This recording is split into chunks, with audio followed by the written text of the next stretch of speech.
Arka dan Naila bertemu di sebuah acara kampus yang mereka garap bersama.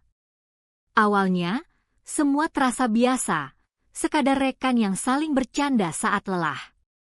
Namun, semakin sering bekerja bersama, semakin banyak celah kecil yang terisi oleh kehadiran satu sama lain.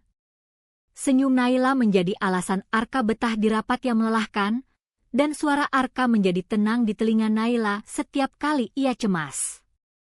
Suatu malam hujan deras, rapat selesai lebih larut dari biasanya. Hanya mereka berdua yang tertinggal di ruang sekretariat. Lampu temaram, suara rintik di atap, dan hawa dingin membuat suasana terasa berbeda. Mereka duduk berhadapan, berbicara pelan, kadang tertawa, kadang diam lama sambil saling memandang. Arka meraih tangan Naila, menggenggamnya erat. Tidak ada kata-kata berlebihan, hanya tatapan yang berkata bahwa mereka sama-sama tidak ingin momen itu berakhir. Beberapa minggu kemudian, hidup mereka berubah. Naila duduk di lantai kamar kos, memandangi 2 garis merah di alat tes kehamilan. Napasnya sesak, pikirannya penuh pertanyaan. Ketika ia akhirnya mengabari Arka, suara di telepon terdengar kaget, namun tenang. "Tunggu aku di taman dekat kampus," katanya. Saat bertemu, Naila menunduk, matanya berkaca-kaca. "Aku hamil." Arka terdiam, lalu tanpa ragu menariknya ke dalam pelukan. "Kamu nggak sendirian. Kita hadapi ini bersama." Pelukan itu hangat, lama, dan cukup untuk membuat Naila merasa sedikit lebih kuat. Hari-hari berikutnya penuh penyesuaian. Arka mulai bekerja paruh waktu di sebuah kafe. Ia tak pernah lupa mengantar Naila periksa, membawakan makanan, bahkan duduk di sebelahnya hingga larut malam ketika mual menyerang. Terkadang, mereka hanya duduk di kamar kos Naila. Naila bersandar di bahu Arka, matanya terpejam, sementara Arka membelai rambutnya pelan, membiarkan keheningan menjadi bahasa yang mereka pahami. Tidak semua berjalan mulus. Ada pertengkaran kecil, tentang uang, tentang masa depan, tentang ketakutan yang tak selalu bisa diucapkan.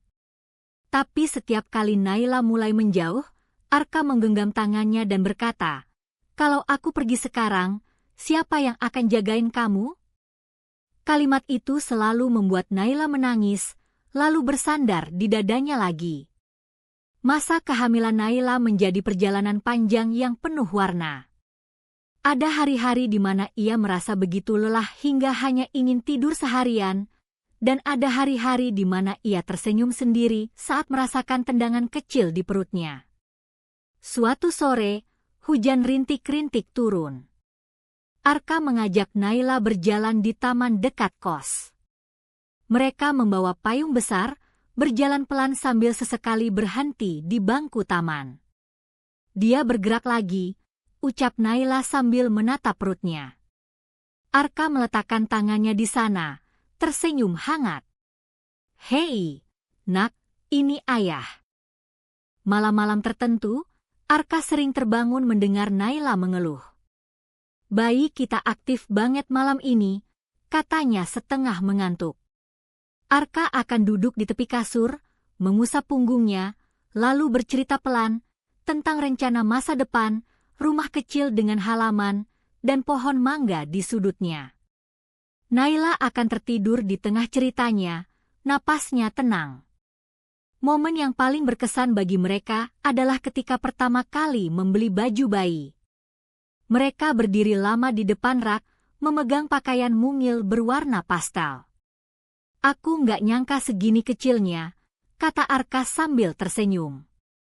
Naila hanya memandangi wajahnya, merasakan rasa hangat yang sulit dijelaskan, bahwa meski semua ini tak direncanakan, mereka akan melewatinya bersama. Malam menjelang persalinan, hujan turun deras seperti malam yang mengubah segalanya. Mereka duduk di balkon kos. Perut Naila besar, napasnya berat. "Aku takut, Arka," katanya lirih. Arka mengusap pipinya, menatapnya lama. Aku juga. Tapi aku di sini. Aku janji nggak akan kemana-mana. Mereka berpelukan lama, seolah mencoba menghafal rasa itu. Beberapa jam kemudian, suara tangis bayi memenuhi ruang bersalin sederhana. Naila menangis sambil menatap anak mereka, sementara Arka menggenggam tangannya, matanya merah karena haru. Terima kasih udah bertahan, bisiknya. Sekarang kita bertiga. Meski masa depan masih penuh ketidakpastian, satu hal pasti, cinta bukan hanya soal rasa, tapi keberanian untuk bertahan.